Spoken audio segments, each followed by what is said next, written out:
Welcome back to the program. Now, on the first part of Area Code this week, we did highlight the origin and history of this particular palatial area. But right now, we want to delve into an area in Runda Estate where many of you might not know actually exists. Judy Undisa might as well be the most popular resident of Githogoro slums. Apparently, Runda, where many residents live in affluence, has less fortunate neighbors just next door. This is where many of the African manual laborers who picked coffee in the coffee farms where Runda Estate now is, lived prior to Kenya's independence. Judy's parents was among them. Uzuri ilikuanga nzuri hapo nyuma. Saa hii hata mimi hivi siwezi pita pale saa 4 ya usiku. Hiyo ni uongo. Saa 5 siwezi kukuja kwa nyumba yangu. Hata mimi moja nilitoka nyumbani nikashuka saa 6 town. Mimi nilikuja. Kufika pale kwa Nduma nasikia pap. Kufika pale naona watu wamekuja. Kukuja vijana wanasema huyo ni mama Chuchu. Na kama hangekuwa mama Chuchu, wangemfanyaje? The population of the slum, which was home to African coffee workers, has doubled, and with it led to the stretching of utilities in this area. Street lights don't work here anymore, and poverty is choking the area into despair. Judy, better known as Mama Chuchu here in Githogoro, invites us for lunch. It is the first meal of the day she's having, never mind the fact that it was nearly 4 p.m. when we were filming. Nililipa hii nyumba shilingi 60. Saa hii nalipa 2,500. Mwaka hii nitalipa 3,000. Wanaongeza tena. Wanaongeza. At the barber shop, Jackson Otieno shaves his second customer of the day. It's a job he does to supplement the meager income he gets as a gardener in one of the houses in Runda. He occasionally gets clients from the estate to shave. Wengine wanakuja hapa Githogoro, ni wasefu huko. Wakikuja, tunajua bei tunawanyoa nayo. Lazima ikuwe juu. Unaweza wanyoa na pesa ngapi? Kama 100 ikienda mbele huko. Na mkazi. Mkazi wa hapa 40-50. How two next-door neighbors can lead such contrasting lives is no surprise to the residents here. In fact, those in Githogoro say, as much as Runda residents have helped employ some of them, social ties between the two groups of people have remained blurry at best. Hawa dosi kwanza wakupendi. Wanasema sisi wote ni wizi tuhame hii kijiji. Wale watu hapa wanatakanga tuhame. Githogoro Runda wakutaki. Na sisi ndio tunawafanyia kazi. Sasa tunashindwanga sisi wizi tukihama, nani atafanyia hawa kazi? Na wanatakanga kukuhamisha by force.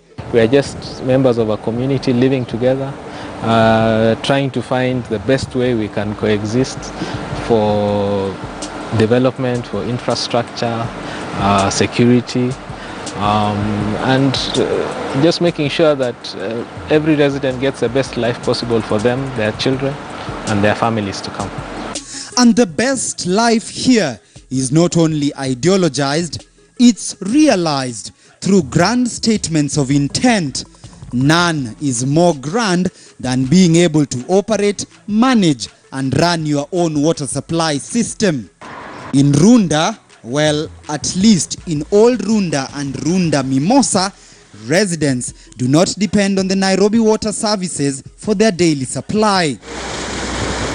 That need is instead serviced by the Runda Water Company, which started operations here on October the 5th, 1973.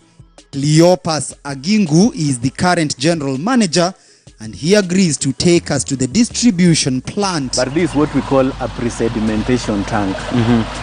The work of this tank is basically to ensure that all the large debris and sediments coming from the river settle down, and then what we are pumping up at the treatment works is basically a clean water, not the muddy water which is full of silt and all the debris. From the pre-sedimentation tank, the water which originates from River Ruaka is brought here to the water treatment works, where step 2 of the process commences. What happens at the sedimentation tank? At the sedimentation tank, we ensure that all the sediments which could not settle down at the raw water tank, they are settled here. And then what we are now pumping through the filters is water which we can say is clean. You can even see with your eyes that this at least it's clean. It is not the dirty water we've been getting from the river. Yes. Okay. The water is then passed through these tanks for purification before it's distributed to the over 1,200 houses in Old Runda and Runda Mimosa for use. But the same cannot be said about New Runda and Runda Mumwe, whose residents solely depend on Nairobi water for their supply. Water in this side of Runda comes twice a week, not enough to quench the thirst of the many who need it. It's erratic. Oh, it's erratic. not regular. Yeah, you know, if you go to the schedule like they gave us for, they published a schedule last month, and they were saying we'll get 24/7. But we've been getting probably once a week. It comes overnight. So what we do is, see all this area. This is an It's an underground water reservoir. tank. Yeah, reservoir. How many liters can it hold? There are actually two tanks. They are separated. There's a separation. So this one here we store rainwater, and this gets the municipal water. This is about 40,000 liters, and this is 60,000 liters for rainwater. Yeah. Back at Runda Water, systems continue uninterrupted 7 days a week, supplying every home with a much needed commodity. Runda Water is a registered water service provider regulated by the Ministry of Water and Irrigation and the Water Resources Management Authority. Let me ask you, in terms of operational costs, Yes. how much does it cost you to run this water system? In a month, it costs between 3 to 4 million Kenya shillings Just to run this water to system? run the system. Wow, that's a lot. Yes, because first of all, you have the chemicals, you have the power, you have the employees. About 1.3 million shillings is used per month on electricity alone, an amount catered for by the residents who contribute 3,700 shillings monthly service charge that goes to, among other things, ensuring the estate remains safe and secure. That's Old Runda and Mimosa. Samuel Mwangi is the head of security of an estate that has 12 security checkpoints, enough to boost peace and harmony here. We have a total of 22 cameras. There is room for improvement. We want to add more cameras. Of course, you know, you can expect that it's expensive, it's an expensive exercise. So we move in stages. But currently where we are, we have done 22 of them. And most of the barriers, all of them have cameras. Which are monitored 24/7? Yes, they are monitored 24/7. But the smooth operations in Runda are facilitated by a strict code of conduct that all residents have to adhere to.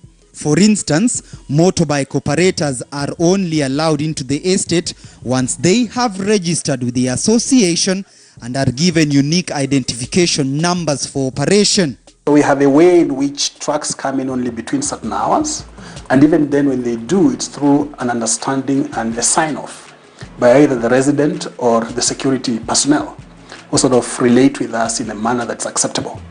So we don't have that sort of difficulty. That's one. Two, We don't allow people to burn the garbage when they trim their hedges or their flowers.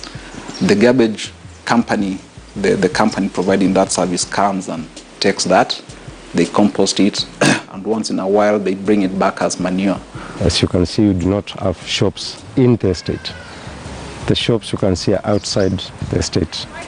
Also for security reasons. Majorly it's security. The 14 square kilometer parcel of land that hosts arguably Nairobi's most revered estate no doubt gambles its existence on a tricky balance between poverty and plenty. Every estate has its different characteristic, its different culture, its different code. Yes. What is Runda's code? What is Runda's culture? I think it's one where we appreciate the environment. I think that's the sense that you get when you are here. You will not find people being careless about, for instance, littering on the streets or their homes for that matter. Their homes perhaps very individualistic because it depends on your own sense of care about your atmosphere immediately around you. But there's a very big sense of environment protection and safety. There's a big sense of looking at reaching out to be able to be available for your neighbor and beyond. We take our security quite seriously. So when you see the high gates and the dogs are pets. They are not security. The general feeling is you really have to have deep pockets to live in Runda. A deep pocket is relative.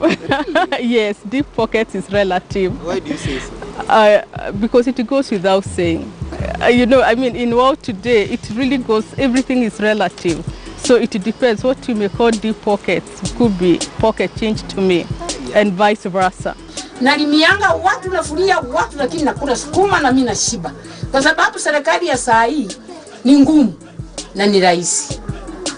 Kwa sababu nikitaka wewe unipe, huwezi kunipa kila kitu nitosheke nayo. Lakini ile mimi napata 100 yangu. Nina budget sukuma, si unaona hii ni ya dhati. Siweki nyanya, siweki kitunguu, watoto wangu wajukuu yangu watakula. Na unga ni ya bushaga, si nimeshiba. Sasa ni nini nyingine mimi nataka duniani hii?